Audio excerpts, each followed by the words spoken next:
So, yeah, Unchained. They're doing a lot. They just won YCS Vancouver. Congrats to Jesse Cotton. But I think this is a really good example of how you beat them with the Rescue Ace deck. So, now the first thing I would say is that if you're not ready, play Abyss Dweller. You can make Abyss Dweller very, very easily in Rescue Ace, which is a great card. That's what you want to be going into turn one against them. Or you can just Ibly lock them. I do that as well. I think both are very good strategies. I don't think I managed to do either of them. Or maybe I do the Ibly lock game 3. But, yeah, so as you can see, standard board, but I've opened really, really well. This is actually such a good hand. It doesn't seem like it, but for me, it's a good hand because I've got the Econs, which are very good against him. Then I've got Duster, so if he's got any like rogue imperms or anything, I can just out it, and you'll see that's what happens. So he's doing his Unchained combo. He's going to end on Wave King plus a couple of sets and Rage, which is a good board. I mean, that is hard to deal with sometimes. Another thing as well is I've started to just cut out the hand traps and not even try and interact on their turn. I know they're going to have talents and stuff, so what's the point? So starting off with Duster, which is really huge, empty the board out. Then I'm going to normal summon Impulse. Now, the reason why I'm also declaring Impulse effect here is maybe he'll just be weird and like declare his effects and stuff. If he declares his effects, it's like whatever, I don't even care. Then I get Impulse Chain from the deck. But yeah, I'm gonna go for Impulse.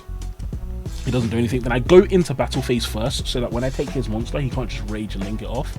And then Caesar attack into his card. Now he doesn't revive it, and I'm guessing his thinking here is, I know I'm not dying. I've got their follow up for next turn. Let me just save Yama for later on.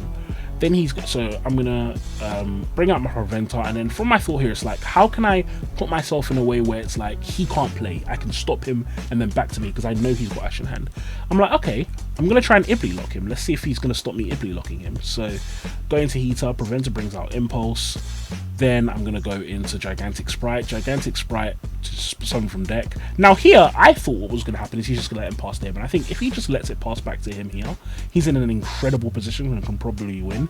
He does get a little bit greedy though, so he pops my card, he specials from deck, and then he triggers this. He triggers his Abominable Unchained Soul to pop my card, which is absolutely crazy because it does two things. Firstly, it removes some of his interaction, but then it lets me Impulse from the deck, and Impulse from the deck is huge because now he can't pop my back row, so I have good interaction in this turn. So what's going to happen? Well, he's going to go for my card, and yeah, he gets Fenrir here, but Econ, I take the Fenrir.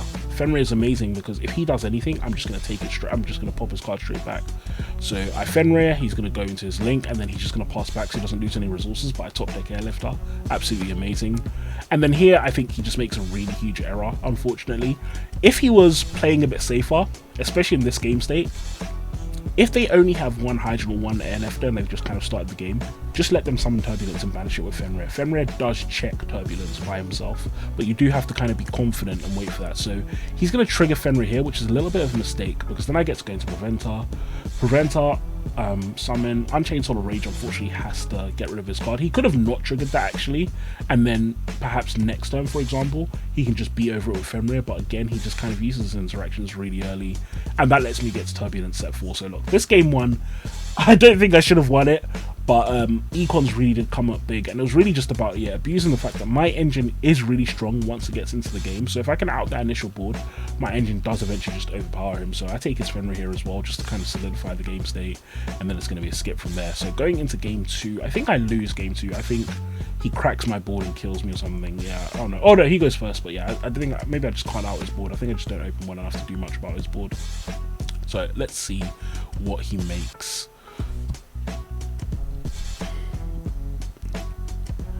Yeah, so it's looking like a fairly standard combo at the moment. It's going to be the Wave King plus Rage. Oh wait, it's no Rage, but it's got Fenrir. And Fenrir, by the way, again, is a really hard card to deal with. And then he has Ash again, which is also really problematic.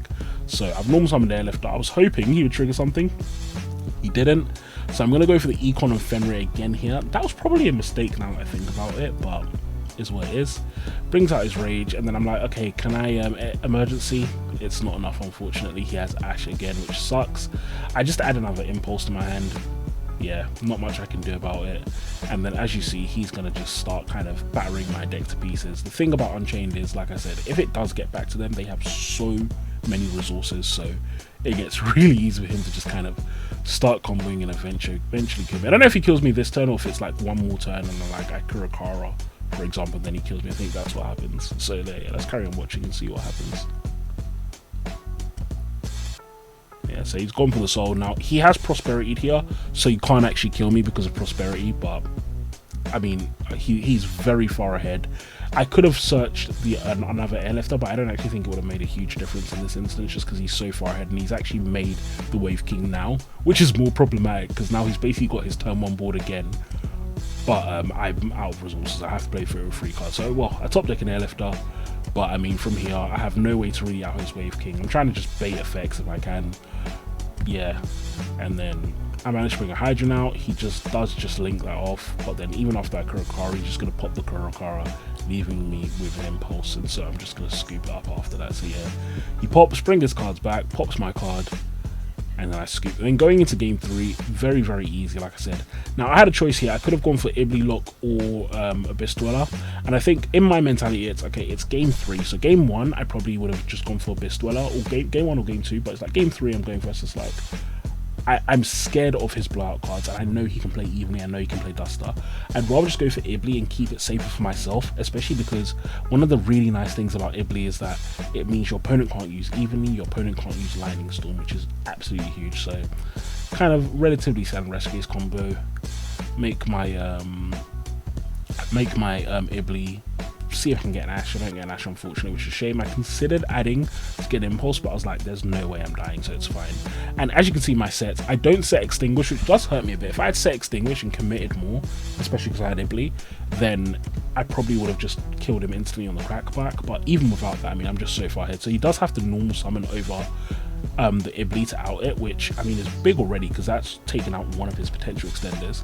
Now he does go for his combos, and here I'm thinking, okay, I need to get rid of these 2 monsters and then try and leave him with 1 monster on the board. So I'm going to set his 2 cards, and then he's got Talents, which lets him draw another 2, which is absolutely amazing because it just gets him so much value. So I do turn off his Abomination's Prison, and to be fair, what might have been better for him here, he probably wanted Shayama Engrave, but there's a world I feel like where you set the Abomination's Prison and special instead, just for more bodies on the field. But yeah, he's going to go into his Link 2, and then here I'm like, okay, I somehow find a way to stop him doing too much. I'm going to wait for him to put bare bodies on the board, so I reinforce to protect that, wait for him to put loads of bodies on the board, and then I'm going to try and eclipse him. But as you can see, he has Ash, which I was just like, oh my days, as if he has the Ash as well. But I'm actually not too worried about it. I have a lot of advantage now for Recursion for next turn. He does misplay, he does misplay again here by popping the Preventer. I don't think it actually matters a huge amount. But yeah, he's going to put his cards on the board, and then I'm going to set Rescue. I don't immediately use it just because he already has Wave King. And then in draw phase, I'm very careful to just Book of Moon this Wave King, removing most of his interaction, which is great. Then I'm going to rescue his Fenrir, and I like this because Fenrir essentially checks the rest of his board. It means that if he does anything that's not popping Fenrir, it's just going to cause huge issues for him. So you're going to see, I think he's going to pop Fenrir in response to my search, which, yeah, he pops Fenrir, brings out Unicorn and spins another card back. But I mean, I haven't even normal summoned, and I've already got so far ahead because of his Unicorn. So I've summoned the Turbulence from the deck. Turbulence is going to change to pop his back row. And so it's like, okay, I'm playing Rescue, I've got Turbulence on board already, I've got Preventer in hand, and I've got my normal summon.